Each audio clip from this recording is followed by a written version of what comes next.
going to talk about cartridges. I'm going to compare caliber for caliber cartridges. In the past few years here, things have gotten kind of crazy. Various companies trying to come up with a new cartridge, and every one that they come up with, you think that it completely reinvented, you know, ballistics and everything else. Well, the truth of the matter is there's hardly no room for any type of improvements. There's only just so far that you can go. And what I mean by so far that you can go, caliber wise, bullet weight, case capacity wise, you hit a point where you can't do anything more in the velocity department, because really this is the only thing that they've got to sell is some velocity. And another aspect's thrown into this to do with velocities. And I'm going to start here comparing, which I feel is quite a problem aspect from the very get-go in the way of cartridge. The cartridge itself is fine. I want to make that very clear. The cartridge is the 6.5 PRC. Now, repeatedly, and it's still happening, we've got gun magazines talking about this cartridge in a short action. It won't go in any of these short actions. The overall fracture loaded round cartridge length is too long to go in these short actions, except for a Winchester Model 70, which is their medium or shorter length action. The cartridge will fit in there. The loaded round cartridge length will fit in there, but it will not fit in. For instance, everybody thinks that they've got to have a rifle built on a Remington action, or a Remington, you know, type action that is newly manufactured, a custom action. Well, there's never been really anything magical ever about the Remington 700 type of an action. It's just that we've got a group of people that just don't seem to be capable of building a rifle on anything other than this type of an action. So this has been a problem right from the very get-go.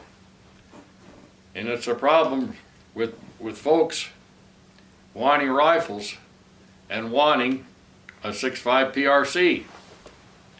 You can't stick a cartridge that's longer than the magazine box of the rifle without feeding it single shot. This is just how that it works. So with this in mind, and the actual case capacity of this case, and the actual performance of this cartridge, irregardless of the bullet weight, it doesn't do anything more than anything that we already have. And that cartridge is the 264 Winchester. This fits in the available actions that we have. It honestly needs to go in a magnum length action to be able to seat the bullets out where they need to be. This is what they've done with the 6.5 PRC. The bullet is seated out where it needs to be instead of way down in the capacity of the case. Well, all we have to do is build a 264 Winchester on an action that is proper and use the 264. It has a bit more case capacity. There's never been anything wrong with the cartridge. The only thing that's ever been wrong is where they started out to do with the 264 Winchester to begin with. That cartridge was designed to use 2 diameter bullets. There's 2 different diameters to the bullet.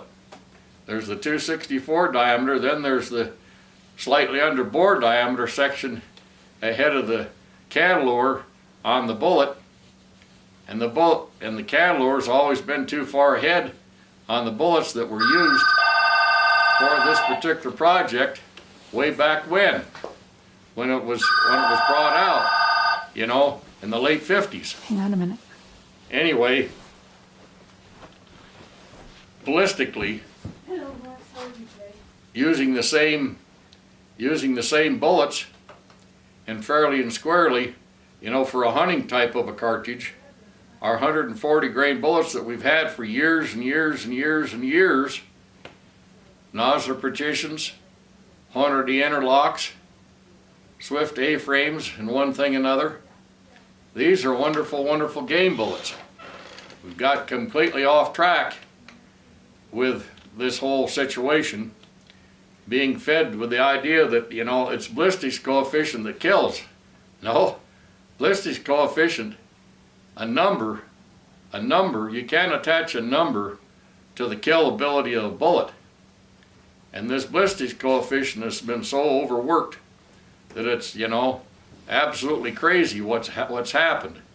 If we add 20 or 30 points to a ballistics coefficient, now all of a sudden we've added, you know, another 100 or maybe 200 yards usable capability of this cartridge. Well, it isn't quite that simple. You know, if you want a cartridge that's got more knockdown power at long range, one of the first things you need to do, you need to increase the velocity. And probably you need to increase the caliber size. We've gradually got way off base here, picking too small of calibers for this extreme long range aspect that's not what should be going on in the first place. And anyway, this applies to almost any cartridge.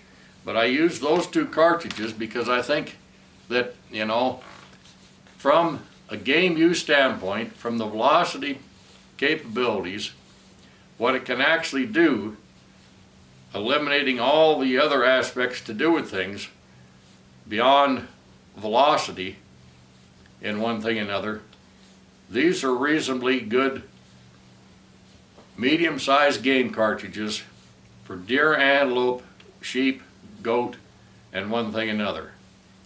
Yes, you can kill animals that are larger, but these are not 600 yard, 700, 800, 900 yard long range cartridges like somebody would like to make you believe. It gets kind of disgusting that every time that something comes out that just because of ballistics coefficient, oh boy, look at what we've done. Well, the truth of the matter is, you haven't went anywhere. You just simply put the 264 diameter bullet in a little bit different shaped and length case, and then claim that it's magic. There's nothing magic about it at all. There's nothing magic about this situation at all. Using the proper powder burn rates and one thing or another, and paying attention to pressures, you see, there's nothing and will never be anything to be gained in the velocity energy situation with the newer cartridge, the 6.5 PRC. I have a considerable number of people still wanting 264 Winchesters. Rare do I have anybody that wants a 6.5 PRC. And, you know, it's pretty limited. People are beginning to understand and sticking with some of the tried and true rounds that we've had here for years. The 264 is a tried and true round. It's been around, you know, since 1958. And anyway, I'm going to move on down, or move up the caliber line here to the 6.8 Westerner, the latest magical thing to come out. You'd think that, you know, they really reinvented something here. Up the bullet weight a little bit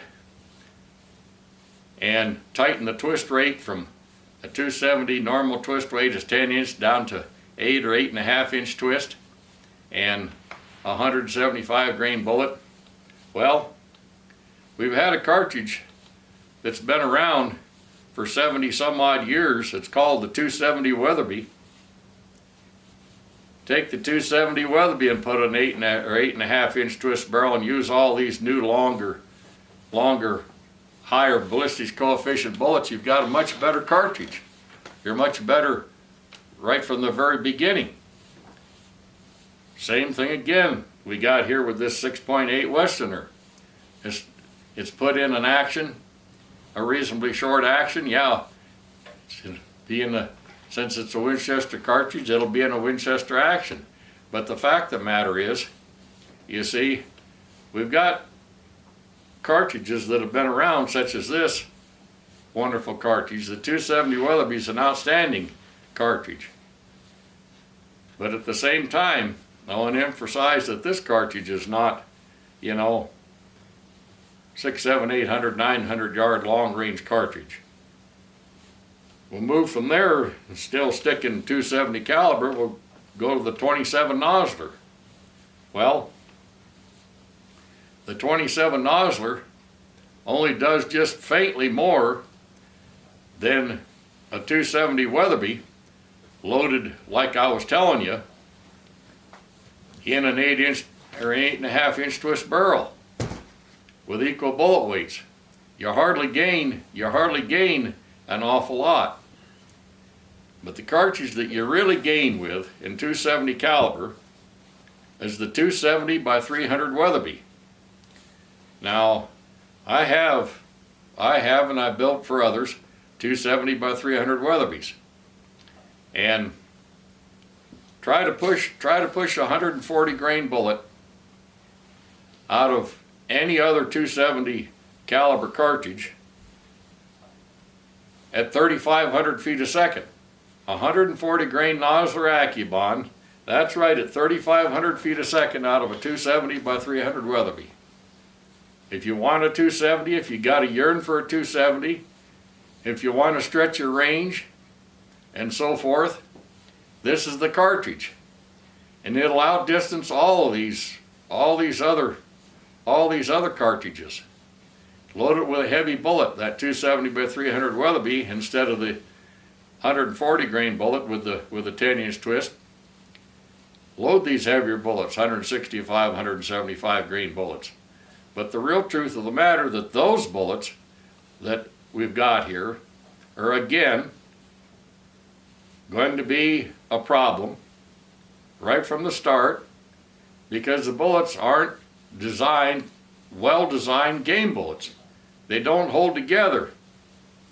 They're not going to hold together. They're not going to do the job. We've ignored bullet construction and think that ballistics coefficient is the magical thing. It's not. We've got to have bullet construction. We've had a wonderful bullet in 270 caliber, a heavy bullet, for many years. That's a 160 grain Nosler Partition. This is an absolutely outstanding bullet. Yeah, it doesn't have as high a ballistics coefficient, but ballistic coefficient doesn't mean much anyway until you get to 500 yards and further. This is what you've got to understand. There's not an inch or so of difference in the actual trajectory to these things, comparing velocity for velocity in cartridge and cartridge. This long, extremely pointed, newly designed bullets, yeah, according to numbers, I don't hang my hat very well on these numbers. I shoot considerable. I've tested all these things. I've compared actual bullets, actually where they strike on the target, drop-wise, at distance. For instance, 7mm bullets at distance at 600 yards. I've compared 5 different brands, basically the same bullet weight, starting out within a matter of 20 feet a second of the same velocities, and ended up with a composite 10-shot group firing 2 shots from each, with each bullet at 600 yards out of a 7mm by 300 Weatherby, and got a composite group at 600 yards that's 5 inches. Where is the ballistics coefficient, folks? Where's the ballistics coefficient here? It's irrelevant. It's totally irrelevant. If you've got a rifle that'll shoot 5 brands of bullets from 5 different manufacturers of the same weight, relatively the same velocity, and you can shoot a composite group at that distance of 5 inches, ballistics coefficient doesn't exist. This is something that's being pushed and pushed and pushed and pushed, and I'm pointing out the true facts of the matter. We're going to move along to 7mm caliber. 7mm Remington Magnum and 7mm Weatherby Magnum. These are basically the same capacity cases, but from the very beginning, when Remington came out with the cartridge, they seated the bullet too deep in the cartridge. Now the Weatherby, of course the Weatherby cartridge has a bit longer free bore. Well, automatically you can seat that bullet out further in an action that allows you to do so, and you have improvement over the 7 Remington Magnum. And to be quite honest with you, this is what should have been done many, many years ago, was just simply get a little quicker twist barrel and use the bullets that were available and go with the 7mm Weatherby Magnum. It's always been a good cartridge. The 7 Remington Magnum's a good cartridge, but neither one of these cartridges are extreme long range cartridges. They just don't have the energy down range. They just don't have it. And I'm going to point my finger again at ballistics coefficient. We have the most outstanding optics that anybody could possibly ever dream of, from dozens of manufacturers, that allow us to correct for trajectory, and I emphasize trajectory of the bullet. That means that irregardless of the ballistics coefficient, you can correct for it with your scope. So what in the world is the point of the ballistics coefficient? Irregardless of what you're shooting, you correct for it. If you want a 7mm that does something, that gives you energy, the 28 Nosler, that's been out only now, a few years, this is not anything magical. We've had cartridges around for years and years. 7mm STW, that's been around 20 some odd years now. The 7mm by 300 Weatherby's been around over 45 years. Those are very good rounds, capacity-wise. They'll give you the type of velocities, and both of those cartridges will outdo the 28 Nosler in the velocity department. Not by much, but it will outdo it. Loaded to the same pressures and the same linked barrel, the same twist rate with the same bullets, and so forth. This is part of why I saw the advantage with the 7mm many, many years ago, and that's why I designed the 7mm by 404 Wapiti Express. And I've never had the ability for many, many years to be able to market that in any type of a way, because I couldn't get anybody to make brass at a time that I couldn't afford to.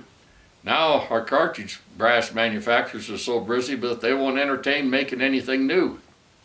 Well, we know what's happened to the market here to do with components and so forth, but we've got the same thing going again here.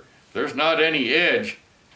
If we compare any of these things, we need to compare them all fairly and squarely, with the bullets seated out where they belong, with the proper twist weight barrels, using the proper burn rate of powders to take advantage of the full potential of the cartridge. This is what I'm always talking about. Now we're going to move on to 30 caliber. We've got the 300 PRC. Boy, I'll tell you, the hype has been out there about this one. There's nothing wrong with the cartridge. There's nothing wrong at all with the cartridge. It's just what's wrong is the hype. These people that are talking about these things, they just don't understand.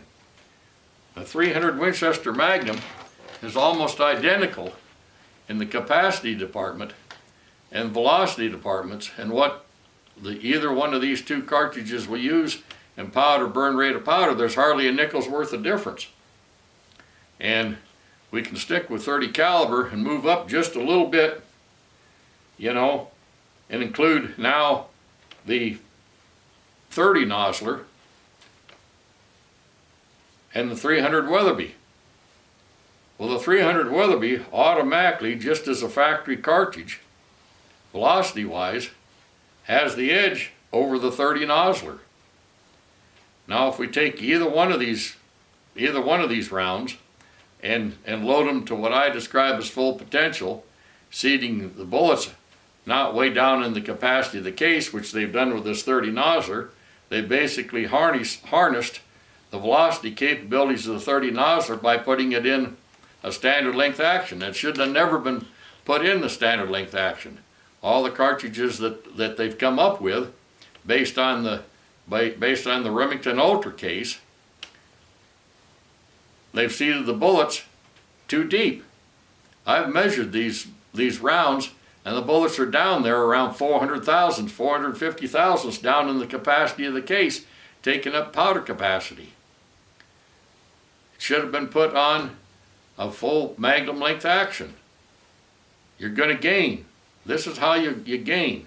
This is how I've gained, and everybody that understands these things have gained, you know, for 50 some odd years, 60 years darn near, by seating bullets out where they need to be in a magnum length action. But this crowd that comes up with these things, they don't bother to do their homework and do what they need to do to give you something that performs. Almost all these latest cartridges are never going to be as popular as the cartridges that I've compared them to. Every caliber situation that I've talked about here, those cartridges that have been around for years and years, 20 years to 50 some odd years to 70 some odd years, those cartridges have been tried. The 300 Weatherby has been tried in every corner of the world and taken every type of game you can imagine, from little Dick up to as big an animal as you could possibly shoot with a 300 Weatherby. I'm going to move to the 338 caliber. The 338 Winchester. The 338 Winchester has been around since in the 50s. This is a wonderful, wonderful cartridge. And then here in the past several years, we've got now the 33 nozzler. Well, the 33 nozzler hardly edges that, hardly at all. Just only by a small margin. The real comparison here to do with the 33 nozzler in 338 caliber is the 340 Weatherby. The 340 Weatherby, again, here we got another cartridge that's been around for about 70 years. I mean, I don't know who anybody thinks that they're trying to fool. They're not fooling anybody. They're certainly not fooling me, because I build rifles in virtually almost anything that you could dream up that we can get tools for, and that I can build and put it on an action. But we've run out of actual things, new things to sell, and this is where the problem is. New things to sell. And we've got this fad going on here, and it gets worse all the time to do with this long range aspect. And you know, I've talked about this to great extent. I build long range rifles virtually. Long range, when I started building rifles, was 500 yards. And long range is still 500, 600 yards. Anything beyond this is really stretching the limit and showing the disrespect for our wildlife that's disappearing in such a great way. And I begin to wonder if before very long there'll be any hunting in some parts of the country, especially right here where I live, that there'd be hardly any hunting whatsoever. Because we've got game departments that have allowed everything on top of everything else that we've got going on. It compounds the situation with these game departments gotten completely off base with what they're doing. They don't care. They don't care about our wildlife. They care about their position and their office and their position. The same with these organizations that say that they're promoting, they're standing up for our rights and one thing and another, like the Elk Foundation. The Elk Foundation is standing up for themselves. They're not standing up for the elk. They're not standing up for this elk at all, or we wouldn't have lost hundreds of thousands of them here in Wyoming to wolves if they were standing up to things. It's time to stand up. These so-called organizations need to stop promoting themselves and direct their interest completely to the wildlife, to this particular species. And this applies clear across this country with all these game departments. Everything has just gotten completely out of hand. But the bottom line is, they just flat don't care.